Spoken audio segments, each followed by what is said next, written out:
The human photo negative of R. Kelly got upset because I called him creepy for arguing that consent is something open to interpretation. Apparently, he felt that my video insinuating that he probably makes a mean Cosby cocktail was done in bad faith. And he suggested that despite the fact that I used a screenshot of a description of his own video, and the fact that I tagged said video so anybody could go back and see what he posted in the context he posted it in, he suggested that I was misrepresenting him. And I said I certainly could make a video with his comments and content in full context. And like Matt Gaetz with a teenage girl, he's not sure when to stop. So he jumped on that suggestion like he was Brock Turner and it just passed out in an alley. So to all of my followers who I egregiously misrepresented Charlie and the Chocolate Puddin' Pop Factory too, this was the comment that put him on my radar. Consent is not a fact, it's an arbitrary social standard which is subject to change. Unfortunately, that and all the other comments in the comment thread have since been deleted, but he had a lot of comments like that arguing about the types of consent, like there's more than one, and even argued that there was no such thing as a legal definition to consent. I assure you there is. In fact, if you've ever been to court, it's probably spelled out on the charges. But since the comments are gone, so I can't provide them, and we need some more context for this Wish.com version of Law & Order SVU, let's go to his content for clues about the context he's probably speaking in. This week with Camila Cabello. Gyllenhaal. Your name is pronounced Gyllenhaal. I guarantee you it is not. That was his duet of a video making the argument that it's not illegal to have sex with a sleeping girl.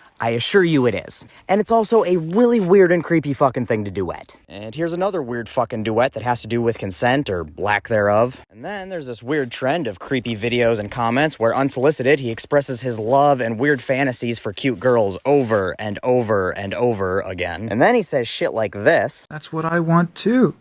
But I think we might be different because you probably want her to place you below her, hierarchically speaking. That's it. That was the whole video. Seems like I cut it off. Nope, that's where he ended it. So I don't know what the fuck the context is there, but it sure sounds like you feel like you're superior to women and they should put you in a place where they're subservient to you. Which fits right the fuck in with all the creepy shit you say about consent. This duet suggests that verbal abuse and toxic relationships are sexy. Nothing says I respect women and their consent like fantasizing about running trains on them at a party.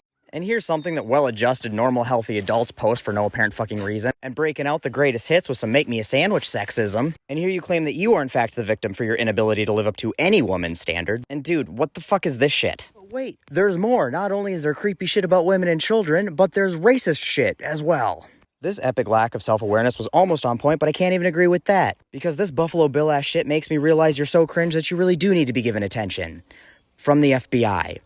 Immediately. So there you go, Roman Polanski. There's a snapshot of all the shit that you post in the context you posted in. But did that go the way you were hoping it would? Because I promise you, all of that context is just making us all wonder when the fuck Chris Hansen's gonna pop out and ask you to have a seat.